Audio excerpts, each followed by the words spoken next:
Ambition. Woohoo. Hello, everyone. Hello, welcome back. It's Alex. And Tiffany. That was very calm and normal, I have to say. It's Wednesday. You know, you got to slow down as the week comes to an end. Get through the hump day. Hi, everyone. We've got somebody brilliant to talk to you today. We've got Kendra Pennington, who is a passionate advocate for working mums. I said moms there instead of mums. We've gone all American. Dedicated to addressing the challenges and celebrating the triumphs of balancing career and family. With over a decade of experience in growth marketing, Kendra has worked alongside early stage ventures to develop impactful go-to-market strategies. In 2024, she founded Beyond the Ninth, a thriving community of over 800 members. Beyond the Ninth empowers working mothers to release guilt, manage overwhelm, and embrace their multifaceted roles. Kendra is also a wife, mom to 2 children, stepmom to 2 more, and dog mom to 2 doodles. She's a dedicated yogi and aspiring chef who loves experimenting in the kitchen. Hi, Kendra. Hey, Kendra. Hello. So happy to be here. Can I add LinkedIn celebrity on that as well? Oh, I don't know. I think you are. I see your post every day. So I think that's a great place to start, actually. I think because we've spoken to a lot of mothers that obviously maybe they've had to start a business, kind of because they can't find the flexibility in the role. I'd love to know how you started, like, your LinkedIn journey. Is that something you've always had, like in terms of posting and sharing, or is that something that came out as a result of maybe an experience you had? The LinkedIn journey drastically changed, I would say, in February or March of this year, 2024. So I've been a growth marketer for 13 or 14 years, and as a consultant, you often post on LinkedIn about what you're up to from a business standpoint. And it's interesting because I used to post pretty frequently. I would say I kind of started posting every single day a year ago or so. And my marketing related posts were a snooze fest, right? Because they really didn't paint the picture of who I was and what my story was. And so I would post about marketing. I would post tips and tricks about marketing and how to grow a marketing team, how to grow your startup company, things like that. And then when I started Beyond the Ninth and started the waitlist for Beyond the Ninth in February, I drastically changed my content to talk about my journey as a working mother. It was not intentional. It was not by design. I would love to say that I had some master plan of how I was going to grow on LinkedIn, but I really just started authentically telling my story and telling what my experience is like as a working mom in the United States. And I think it's a journey that internationally women can relate to. And I would say that my LinkedIn following grew quite a bit after that, because I think that a lot of the stories that I tell are relatable. So that is kind of what changed the LinkedIn journey for me. That's really interesting. I think it's so relatable, the content that you post, getting to see those snippets of the reality of life with children and that juggle with being a working parent. And what was the catalyst for Beyond the Ninth? Where did that spring out of? Yeah, the catalyst for Beyond the Ninth, it's interesting because for those of us who hang out on LinkedIn quite frequently, we have these networking calls all the time, right? You see somebody's content, you want to have a quick coffee chat with them virtually and meet them. So I had a virtual meet and greet with this woman who was in the marketing world as well. And my intention was that we were going to be talking about marketing and just kind of going back and forth talking about that. She was a mother. She had, I think at that time, her child was 16 or 17 months old. And she was in this really trying time as a mother, right? She was juggling, working for an international company. So she was keeping crazy hours. She was still pumping several times a day. She was going through matrescence. She was going through all of this just kind of craziness that comes with being a mother. You think that you're going to return to work and that you're going to be the exact same human being that you were when you left work to go on maternity leave. So she was struggling, and we ended up just having this like mom to mom conversation. And she asked me, does it get better? Does it get better? Because my kids are a little bit older. And I said, it doesn't get better, it gets different. And I think this kind of heart heaviness that she was feeling it does get better in a way, right? It gets different. And the season of our life starts to change a bit as our children get older and get away from the baby stage. And after we hung up that call, I thought to myself, this is something that I think the world needs. The mothers need a safe, supportive place where they can go and just unload what they are feeling in the moment, and have it be a safe, supportive space that is not on Facebook, because there's a million Facebook mom communities. I didn't want women to have to log into Facebook in order to be in this group, because Facebook can be a toxic place itself, right? Mm-hmm. So after that conversation, I started thinking this needs to be a community. I started a waitlist page, and I started changing my content on LinkedIn, and that was the catalyst for Beyond the Ninth.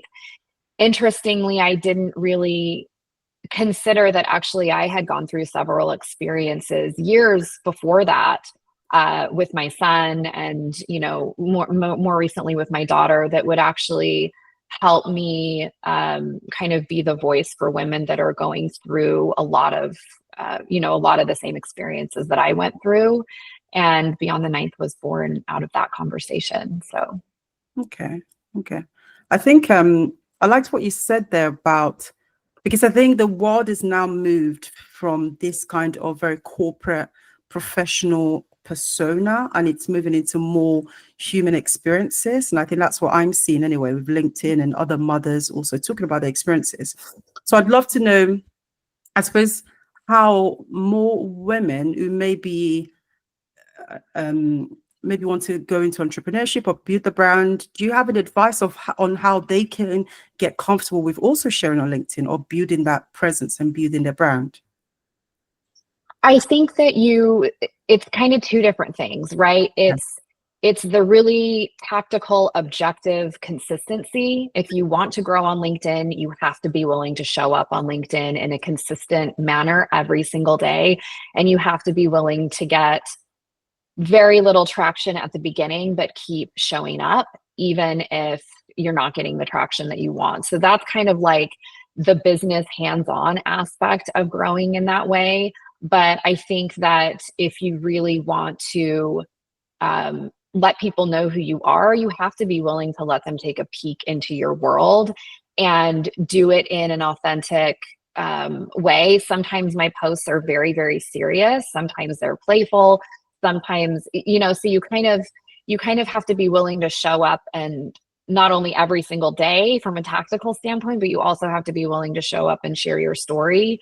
And unfortunately, I think that the posts and the people that get traction on LinkedIn are just sharing who they are. They don't have a business angle every single time, right? You see people that post all the time about their business, and that's fine. That's what LinkedIn is for. But I think it's also great to be able to share who you are, so that if people want to interact with you in a business sense, that they already kind of know who you are as a person.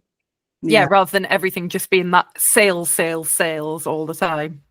Right. It's interesting. I can share a heartbreaking story about getting laid off when my son was only a few months old, and I'll get hundreds and hundreds of likes and shares. And then I'll share, something about business that I'm doing, and it gets way less traction, but that's okay. Like, you just have to kind of take both, I think. I like that. So because I think people just struggle. I think sometimes, it's especially as women, we have, I can't speak for everybody else, right? I can only speak for my experience, but I think even for me, at this stage of my journey, I've gone from kind of being quite corporate in our posts to starting to, become a bit more open. I think it's something we struggle with, because number one, we're our own greatest critic, right? You're like, oh, who's going to like this? Should I even post this? You get a bit nervous. And I think secondly, you kind of feel like you just want to people please. So there's this idea of like, it's just, is anyone going to like it? Is anyone going to engage with it? Is this what people want? So I think there's so much behind there as well about confidence. Do you think that's definitely been something that's allowed you to maybe think, F it, I'm just going to post it? Yeah, I know a lot of people that pre-write a lot of their content, and they'll do batch creation, and they will, write several posts at a time, and they'll edit and they'll revisit and they'll do all of that. I don't ever do that. I write my posts the morning that I post them. I write them, I read them over maybe one time, and then I post. I get to avoid analysis paralysis and this kind of imposter syndrome. And it's interesting because sometimes the words are flowing out and I think, oh my gosh, this post is going to land so well. It's going to be the biggest one ever. And it falls flat on its face. And I'm like, it feels weird. And then other ones where I'm like, oh my gosh, I've got a meeting starting in 5 minutes. I have to hurry and like get something out of my brain because I kind of have a rule that I post by 9 a.m. Monday through Friday. And so that's kind of the way that I start my day. But yeah, it's interesting. There's been a few posts where I'm like, I don't know, I'm just putting something up and it goes crazy. So yes, Tiffany, to answer that question, you can't overanalyze. Done is better than perfect when it comes to social posting. And I think that people have this idea that their posts are going to be, looked at under a microscope by everybody, but that's just not the way that it is. If you think about your own behavior on LinkedIn, we scroll, we maybe look and, glance through it. We don't read something word for word unless it seriously captures our attention. It's usually like, okay, I get the gist of what they're saying. Like, I like it, comment, move on. So yeah, post it, move on. You know what I mean? I like that. I know exactly what you mean. I posted one ages ago about my son watching the Olympics and some really overconfident assertions he had about being really strong and being able to weightlift better than this like bronze medal winning Olympic athlete. And my God, my phone never stopped beeping because it got so much like traction and likes. And I was thinking, I did this in like 2 minutes because I didn't know what else to say.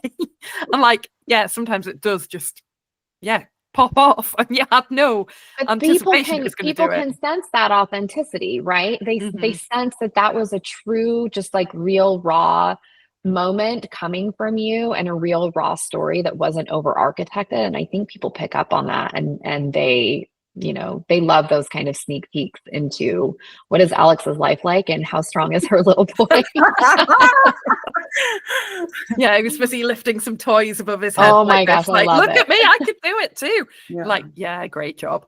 But yeah, talking about some of the stuff that you've posted on LinkedIn. So I've seen, talking a lot about the support systems that are or aren't there for parents, the ability to be able to do your job. I know when we chatted before, you talked about feeling like we're in the middle of a bit of a movement at the moment. And I just wondered if you could share a bit more about that. Yeah, absolutely. I think that despite all of the hardships that we had during the COVID era, it has really taken this mommy movement and this kind of, we've had it and we're not doing this anymore. And I think it's kind of propelled us into a place where women are speaking up more openly. I always think about my grandmother's generation, and I think of my grandmother. She grew up during the Depression era when women didn't work and when women were at home most of the time. But the Depression era generation learned to not complain, right? They learned to like, suck it up. You got to get through life. Life is really bad right now, and you don't complain. Especially women don't complain in the household, right? And then fast forward to the baby boomer generation where women were afforded the opportunity to go into the workplace a lot more, but they learned from their mothers to not complain. So I think about my mom. My mom was a school teacher. She worked for 33 years in the public education system. I don't know why we got a thumbs down on that one from the Zoom, but she worked in the public. Yeah, I know. So weird. But she learned to not complain, right? So she would come home from her job. She would cook a beautiful dinner for me and my brother and sister and my dad. And she didn't complain, and she worked and did everything. And I never heard her complain. And then you fast forward to my generation that is the age of social media. And I think we didn't complain much. And then COVID, all of a sudden, it was like, not only do you have to keep doing your job, but your kids are home. You have to keep up the house. You have to keep the emotional the emotional burden is falling upon us to like keep our families together and, keep everybody moving forward in this uncertain time. And I think that now that it's kind of over and we're expected to return to normal, return to the office, return to doing all the things, and the office, so to speak, the office environment has changed. A lot more people are working from home still. But social media is giving us an opportunity to share that we are not okay with this, and that we are not okay continuing to carry the burden, continuing to carry the mental load, the physical load, doing the job at home, at the office, all of the different things. And I think there's a movement where mothers are saying, we've had it, we're tired, we're going to talk about it. And so I think it's like past generations led to kind of the narrative of where we are today, or where we've been in the last 30 or so years. But I think future generations are going to learn it different, because I don't know about you guys, but if I'm having a hard time, I tell my kids, mommy is having a hard time. Mommy needs to take a break. Mommy has been working all day and now I'm trying to make dinner and you guys are screaming. I need you guys to chill out. I never heard that from my mom, but I'll tell you what, my kids are learning to give me space when I need space. My kids are learning that sometimes I need a break, that sometimes I lose my patience and I apologize to them. And I think that they will hopefully take that when they're parents and say, this is normal. It's normal to break down sometimes. And it's normal for parents to set those boundaries, and for mothers especially to say, I can't do all of this stuff. I like that. Thank you for sharing that, Kendra, because I think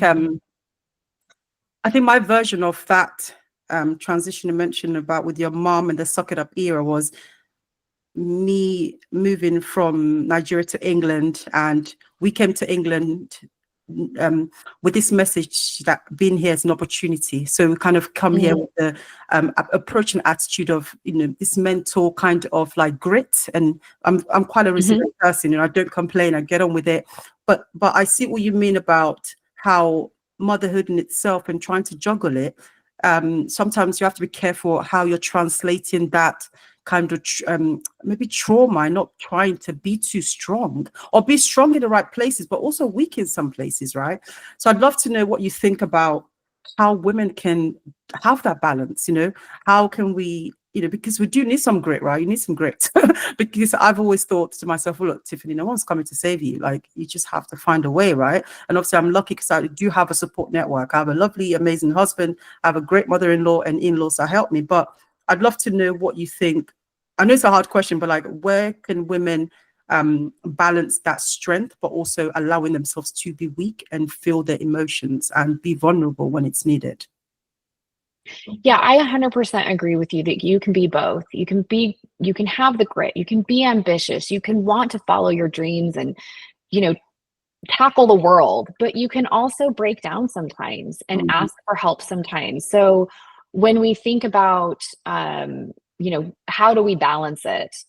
I think boundaries are important. Boundaries not only in your household, with your children and with your partner, but also boundaries at work, whether it's you work from home, but maybe you're a solopreneur, maybe you work from an office, whatever at work means to you, boundaries at work are important too. For me, that means that when I end my day, I try my hardest to not check work email in the evening. I don't even have work email connected to my phone because I don't want to be checking work email in the evening. So I only have personal email on my phone so that I just can't even check it. Yes, sometimes I check LinkedIn. Yes, sometimes I have to open my computer really quick.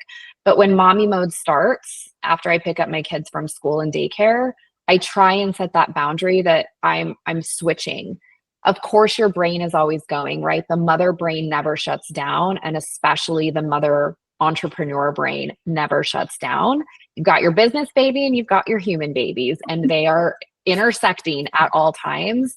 But I think boundary is really important.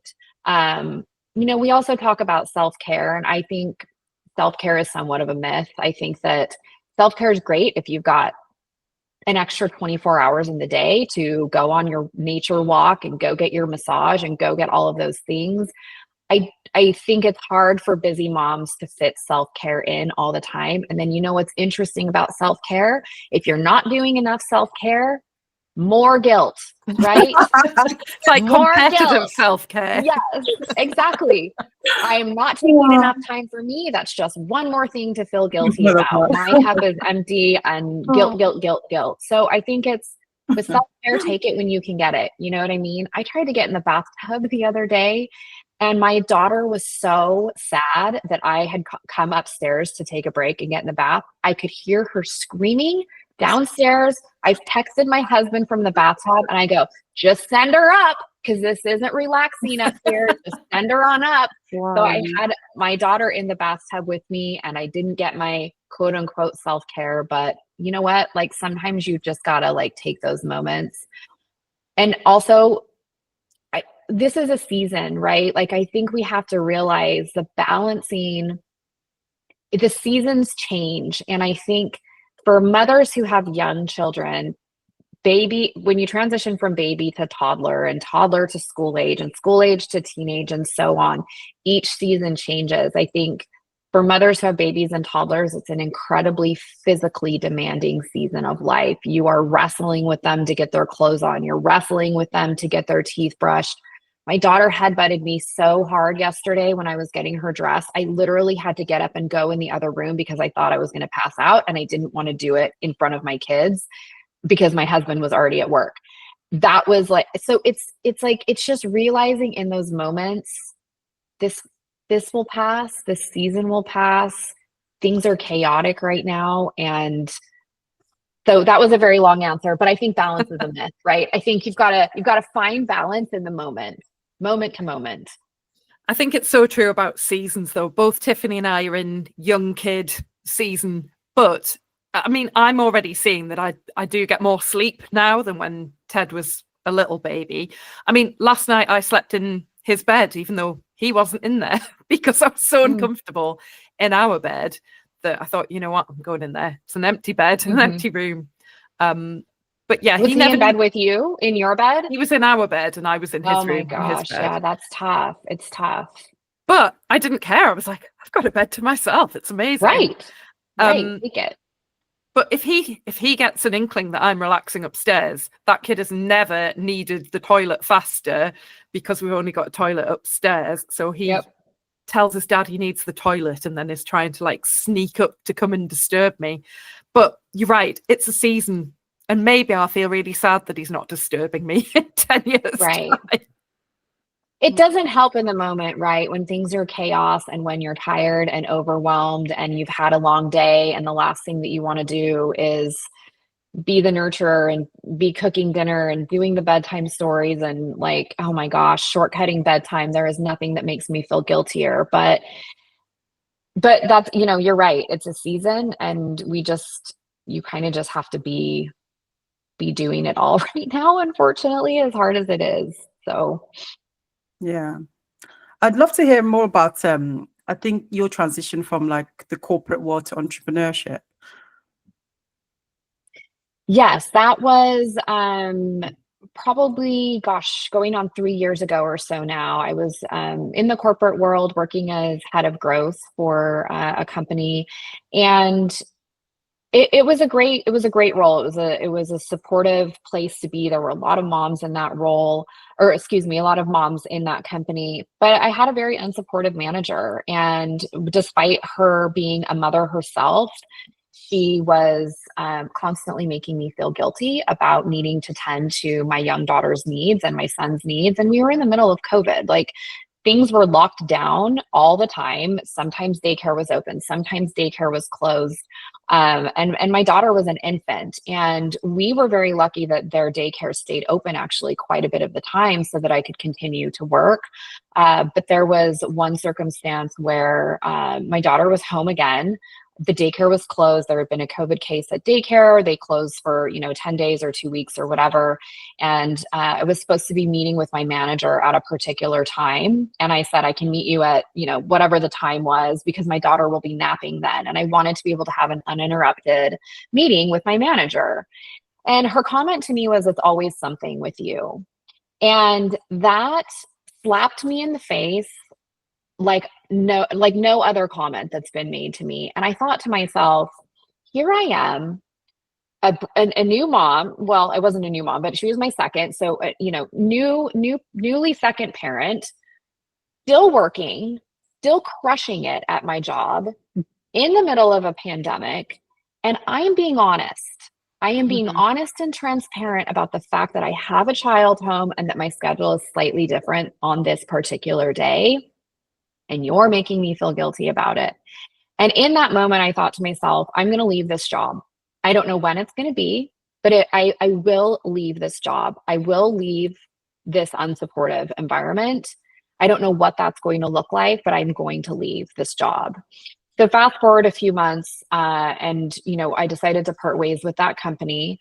And I was out in the job world seeking a VP of marketing type of role. And I will tell you, the job market right now is so hard. It is so incredibly tough. I probably applied to 300 or 400 jobs, and it was rejection after rejection after rejection. And in that moment, I thought, I'm going to go down one of two paths. I'm either going to get another job, another corporate job, or I'm going to just go out on my own and see where that path takes me. And I didn't know which road I was walking down. I was walking down both of them in parallel, reaching out to, old contacts that I had in the marketing space and telling them that I was going out on my own, looking for contract work. And then I was also continuing to apply for jobs.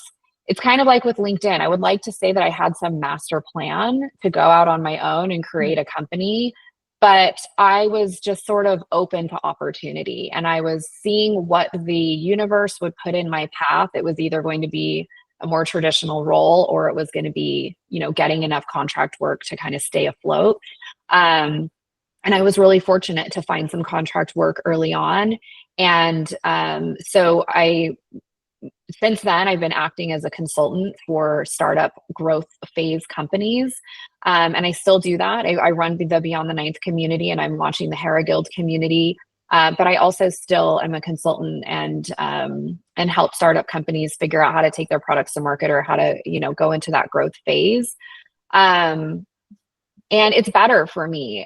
I always say I would rather have less certainty and less money, but be able to end my day whenever I want and be able to chaperone my kids' field trips. And that works for me. I know that doesn't work for everyone, but when mothers ask me this question of whether they should go out on their own, I try and get them to picture, what are the things that are most important to you? If we break it down super simply, is it time and time freedom?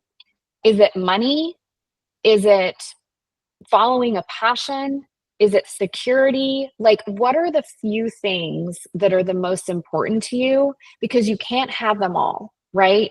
Especially not at the beginning if you're starting something new by yourself. You might have time freedom, but you might not have financial security. And you might be following your passion. So that's great. You can get 2 out of 3. For other mothers, maybe they don't care as much about the time freedom, and they would rather have security and financial, kind of that financial security. And then maybe a typical corporate role is better for them because they have that kind of security with their paycheck. So I think it's figuring out, we talk about the season of life. For me, my kids are really young right now. It's important for me to be able to pick them up from school at 3 o'clock and at 4 o'clock and spend some time with them. And if that means sacrificing the financial security right at this moment and kind of having to ride the wave of being a consultant and being a business owner, that to me is worth it. So I think it's just kind of really, what does it come down to? What are the few things that are the most important to you? And what is the one or two things that you're willing to sacrifice? And that can hopefully kind of provide a little bit of clarity on what you should do. Thank But you. I will say, if I can just put a bow on that, if you feel like you are in a toxic situation, start planning your exit. If it takes you a day, a week, a month, a year, start planning your exit. Get out of a situation, a role, a company, whatever it is that does not support you as a working mother. Because there are plenty of roles and companies and people who will support you as a working mother. They're harder to find. but it is worth it to not stay in a toxic environment if that's where you feel like you are. Amen to that. I think, I think the way you framed that actually about you can maybe have 2 out of 3 things and pick the ones that are most important to you. We talk to a lot of people who say, pick your priorities, but I think you've made that really actionable for people. And do you want to tell us a bit more about the Hera Guild as well? Yes, I would love to. So the Hera Guild is a new group that I am starting. It launches in January. The waitlist is open. If you'd like to check out more about the group, the website is theheraguild.com. It is specifically for mother founders. So you could be a solopreneur, you could be a mother with an existing business where you have employees. If you identify as a founder and a mother, this group is for you. And the reason why the Hera Guild is being created is what I have found in running the community for Beyond the Ninth, which has almost 900 members in it, is there is a special brain and heart that is a mother founder, right? We are growing our human babies. We're growing our business babies. Those worlds collide all the time. The brain never shuts down. And oftentimes we're alone, right? Solopreneur, mamapreneurs are alone, but they have big dreams. They have big passions. They have big goals in life. And they're also a mommy. So I wanted to bring those women together and have a group that was specifically supportive to mother founders that could work with other mother founders to collaborate on business ideas, to be your business bestie, to be your kind of power circle, so to speak, and help one another grow. The format of it is very unique. I will be doing a few Q&A sessions before we launch in January. So if people are interested in learning more about the format, I would definitely encourage joining the wait list so that they can get those questions answered. But it's specifically to support mother founders and to help them connect with other mother founders who are on this journey and, build alongside one another. And both of those groups are global, aren't they? So Beyond the Ninth definitely is. Yeah. Okay, cool. Yes. I think, thanks for sharing that. I think I love that you've recognized, obviously, there's a uniqueness, right? With being a mum and being a working mum. And I think we can never have too many communities, actually, I found. I just want to touch on a couple of things you said before, because I know that for a lot of our listeners, they might be like thinking about, they might just be at that point where they need to make a change. And I think it's worth kind of just highlighting a couple of things you said, because I really thought it resonated with me. You said something there about you left obviously your job because you felt that, and it's almost like you took a chance on yourself, right? You jumped off, obviously, without the parachute. And I think that's interesting because I think sometimes you just have to leave if it's obviously affecting maybe your mental health or just that idea of, I think, making a choice that's best for you.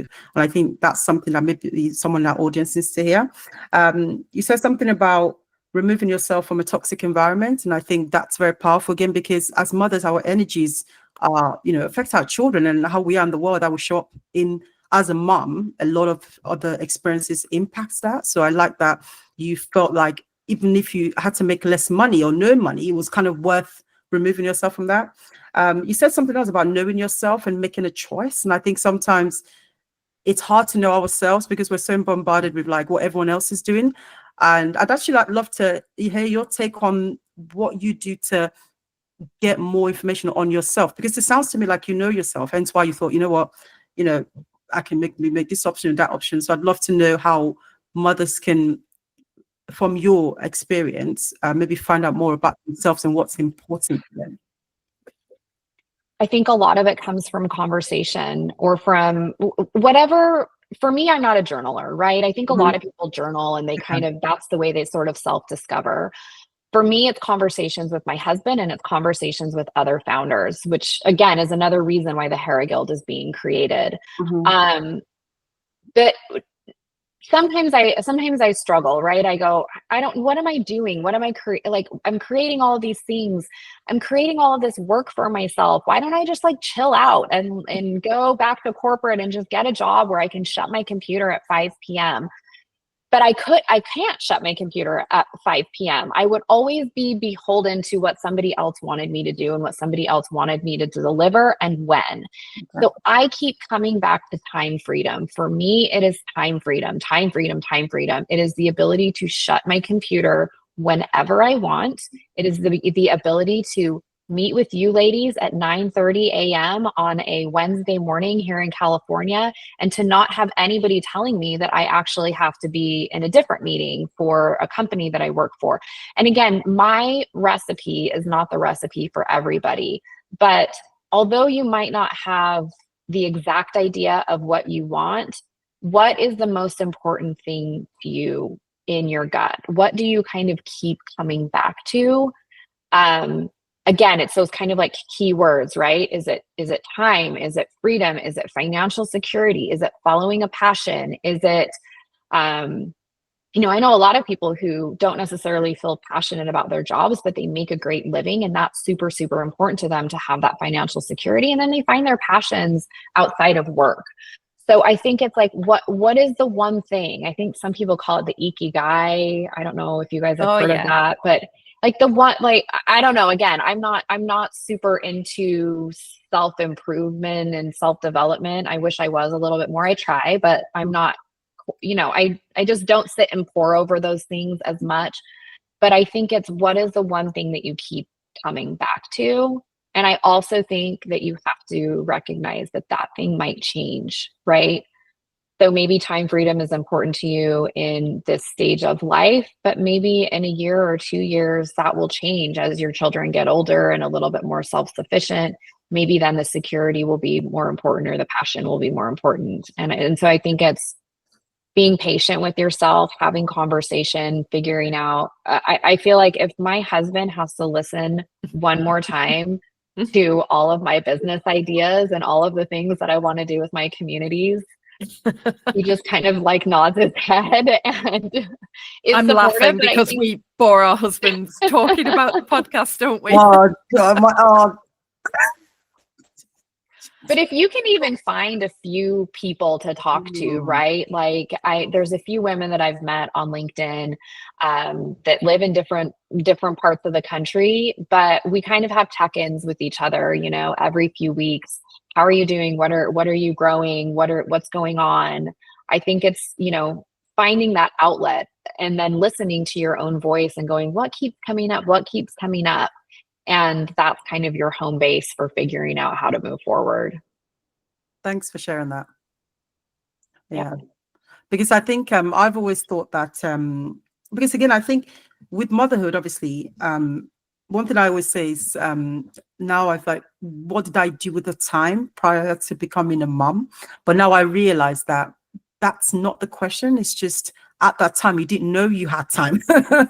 It's only with the lenses of motherhood that you can look back and say, all the time I had. So I think, like you said, there, it's just this balance of clarity and knowing that we do have less hours, but that is actually a motivational thing. Because we spoke to Dr. Ann Walsh, and she was saying how motherhood is a transition. It's actually a time for growth. So I think hopefully that's what we want to do in Ambition, saying to women that we know you have less time, we know you have a lot more going on, but actually maybe we can use our motherhood well.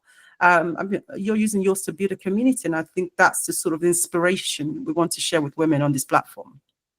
Yeah, and I think what you said there, Kendra, as well, about what might be important to you may change. I think that's definitely something that a lot of mothers experience, that suddenly what mattered to them before is no longer important, and they've got to, even if they don't want to do that self-reflection by journaling. I think what you said was super relatable. Not everyone is into that self-improvement and journaling.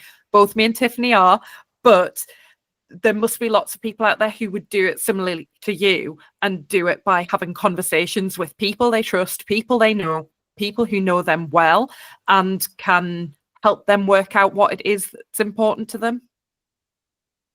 Yeah, and I think, really being realistic about what lights you up inside, what are the activities that you're doing during the day, especially work type of activities, that you find yourself getting lost in because you're in this state of flow and you're moving through things.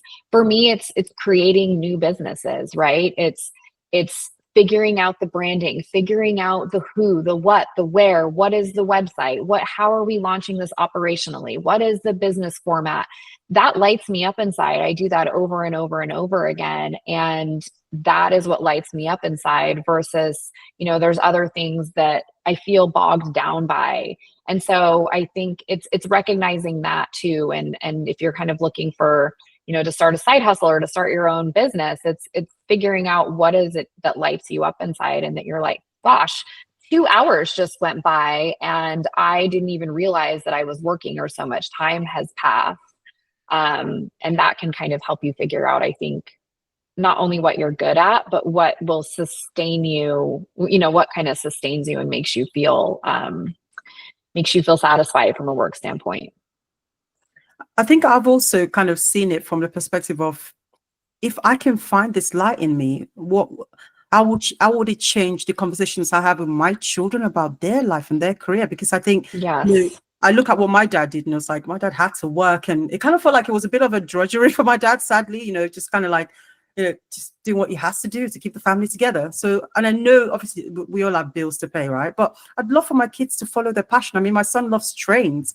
I'd always say that maybe he's going to be a train engineer, and I'd love to be able to not just tell him, but show him that there is space to express yourself in the world, even if it's hard, right? Yeah. You have to take risks.